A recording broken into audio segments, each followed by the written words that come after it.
Olá, internautas que acompanham o canal da Metsu no YouTube, eu sou a meteorologista Estel Cias, te convido, te inscreve no nosso canal, curte as nossas informações e deixa o teu recado pra gente.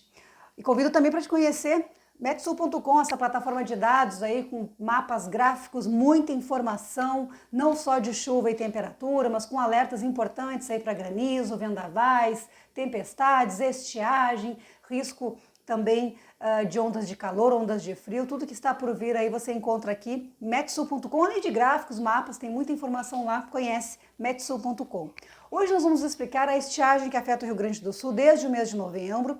A partir da segunda metade do mês de novembro, a chuva praticamente parou no Rio Grande do Sul. Foram pouquíssimos dias em cada mês de verão em que tivemos chuva significativa em boa parte das cidades. E o acumulado mensal, então, nem se fala, reagiu a esse comportamento de chuva muito isolada, muito irregular. E com isso nós temos hoje um quadro severo de estiagem, com problema, com prejuízos grandes no setor agrícola, que desde 2012 não se verificava uma situação assim. São mais de 130 municípios em situação de emergência e as cidades já começam a sentir problemas no abastecimento de água. Nesta semana, o município de Bagé, na campanha gaúcha, começou a racionar a água em um momento que a gente precisa aí de água, não só para o setor agrícola, mas também para o nosso dia a dia. Bom, quando a gente vai falar de uma condição meteorológica, a gente tem que olhar para os oceanos. Nós temos aqui o Oceano Pacífico, vejam só, é o maior oceano do planeta, é o principal vetor climático usado em previsão do tempo, em previsão climática também. Nós estamos neste momento num quadro de neutralidade climática, aliás, desde agosto de 2019, o Oceano Pacífico teve variações térmicas, mas dentro de um padrão de neutralidade. Quando a gente olha para o Oceano Pacífico, a gente monitora, em relação ao Rio Grande do Sul, duas áreas especialmente. A região 3.4, que fica justamente no centro do Oceano Pacífico Equatorial, e essa região 1+2, que a gente chama essa região do Pacífico Leste, próximo à América do Sul, que a gente observa nesse retrato aqui, é o retrato da última quarta-feira, o retrato de um dia, como é que estava o comportamento da temperatura superficial dos oceanos. Então a gente observa águas mais quentes aqui na região centro-oeste, e águas mais frias no Pacífico Leste. O Oceano Atlântico aqui na costa gaúcha também com temperatura ligeiramente abaixo da média, mais frio do que o normal. Então, nós tivemos aqui duas variáveis importantes. Quando a gente está numa situação de neutralidade climática, não quer dizer que o clima vai se comportar dentro da média histórica, que vai chover dentro do normal, a temperatura vai ter um comportamento dentro do normal. Não. Significa que nós não temos um vetor principal, que seria El Niño ou Laninha, dando a direção do comportamento da chuva e da temperatura, e com isso vetores que são considerados secundários passam a ter um peso importante no regime de precipitações de chuva aqui no estado e em qualquer região, outra região do planeta. Então estamos numa condição de neutralidade desde o final do inverno do ano passado, então outros vetores acabaram se tornando importantes, como essa região N1+2, o Oceano Atlântico, a oscilação Madden-Júlia, que é uma oscilação de 30 a 60 dias de instabilidade que circunda o planeta, também não foi favorável nos meses de verão a chuva aqui no Rio Grande do Sul, assim como a oscilação Antártica também, que não esteve favorável à chuva. Então foram vários vetores, uma equação complexa que acabou resultando nesse quadro de estiagem e que agora acaba atingindo seu ápice em termos de prejuízo e também já com danos na questão de abastecimento de água, tanto é que Bagé, nessa semana, começou o racionamento de água. Bagé, município da campanha gaúcha. Bom, como é que se comportou o Oceano Pacífico nos últimos 12 meses? A gente falou que o retrato desta semana são águas mais quentes no Pacífico Central e Leste mais frio. E nos últimos 12 meses não foi muito diferente. Ano passado nós tínhamos El Niño, que acabou justamente aqui no mês de agosto.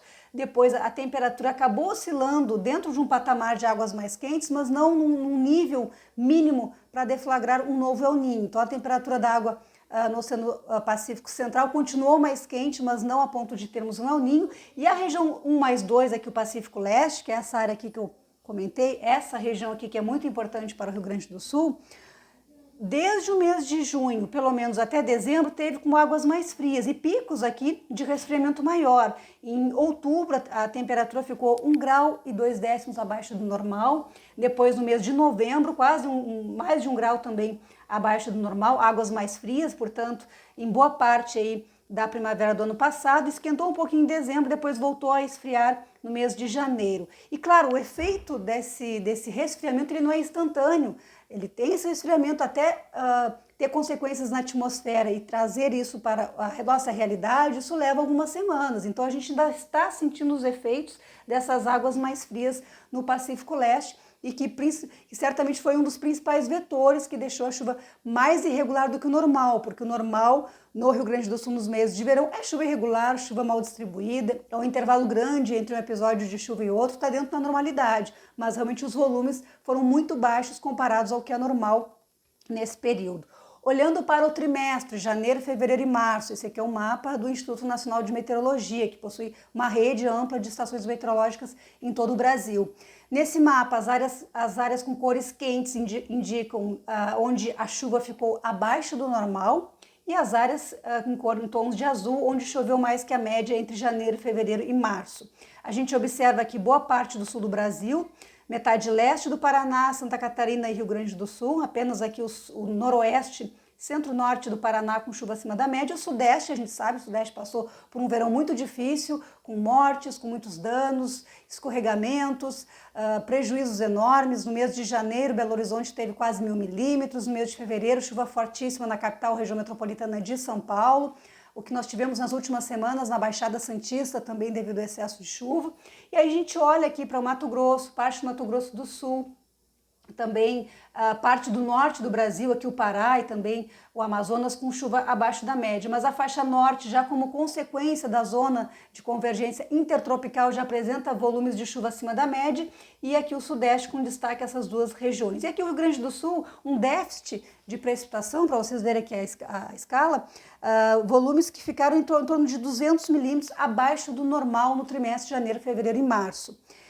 Aqui nós temos um levantamento que o Instituto Nacional de Meteorologia fez do quanto a chuva ficou abaixo da média em cada município que possui estação meteorológica do Instituto, desde a segunda metade do mês de novembro até meados de março. Então esse é o período mesmo em que a estiagem foi mais forte no estado, desde o seu início até a condição atual. E a gente consegue observar que o déficit é importante. Por exemplo, aqui no município de Campo Bom faltou chover 278 milímetros para atingir a média climatológica. Aqui na região de São Gabriel, 320 milímetros, 118 milímetros em Santa Maria, 245 milímetros em Passo Fundo. Então a gente percebe que é um déficit importante em cada município do estado, desde a segunda metade de novembro até agora, o mês de março. Então, o que explica um pouco desses prejuízos é que justamente na fase importante do desenvolvimento da principal lavoura de verão, a soja, houve esse déficit importante, não havia água suficiente para as lavouras se desenvolverem. E também a questão de abastecimento, porque toda essa condição ainda teve ondas de calor intensas. Ao final de dezembro e mesmo agora março, nós tivemos marcas acima de 40 graus pelo Rio Grande do Sul. Então isso agravou os efeitos da estiagem. E além disso, de olhar para esse volume em todo esse período, a gente tem que olhar como é que a chuva se comportou em cada mês. Eu estou usando aqui o exemplo de Bagé, que começou o racionamento. Aqui como é que foi a chuva no mês de dezembro. Olha, do dia 1º até o dia 31, só teve chuva acima de 10 milímetros apenas uma vez em todo o mês de dezembro em Bagé. Indo para janeiro, aqui está a faixa de 10 milímetros. Foi 1, 2, 3, 4 episódios em todo o mês de janeiro. Mês de fevereiro, apenas uma vez teve chuva acima de 10 milímetros. Mês de março só começou a chover dia 11 e olha aqui, 8 milímetros é o máximo que choveu aqui no dia 15 de março. Então por isso aqui explica a irregularidade. Olha o intervalo entre uma chuva e outra. Aqui nós tivemos chuva no dia 15, depois só voltou a chover de forma significativa 15 de dezembro, lá no dia 21 de janeiro. Então são muitos dias sem chuva, entre um episódio de chuva e outro, e isso associado ainda a calor forte. Aqui é um exemplo da cidade de Bagé, que aconteceu também em outros municípios gaúchos. O intervalo entre um episódio e outro de chuva foi muito longo, muito extenso, associado à temperatura alta, o que trouxe aí esse estresse hídrico para as plantas, para as lavouras, em grande parte das regiões. Olhando para a temperatura, nós tivemos aqui a temperatura também acima da média aqui em boa parte do estado, no trimestre de janeiro, fevereiro e março, em boa parte do Brasil, aliás, mas com destaque aqui para o Rio Grande do Sul. Então, chuva abaixo da média e temperatura acima do normal, essas duas variáveis foram fundamentais para criar esse cenário que a gente tem hoje. E olhando aqui por fim o comportamento da temperatura na cidade de Porto Alegre, nós tivemos aqui na última semana de dezembro, só para lembrar, marcas aqui acima de 35 graus por quase 8 dias e ainda marcas que chegaram a 40 graus no último dia de 2019. Essa onda de calor afetou todo o Rio Grande do Sul. No interior foi um período até mais longo de temperatura elevada. Então isso explica a estiagem que hoje traz tantos prejuízos ao Rio Grande do Sul. Houve episódios de chuva forte, houve situações de temporais, mas em geral a chuva escasseou muito a partir de novembro e talvez demore ainda a retornar de forma mais regular. Essa informação, como é que fica a condição de chuva nos próximos meses, nós vamos trazer no próximo vídeo. Eu te espero, até lá!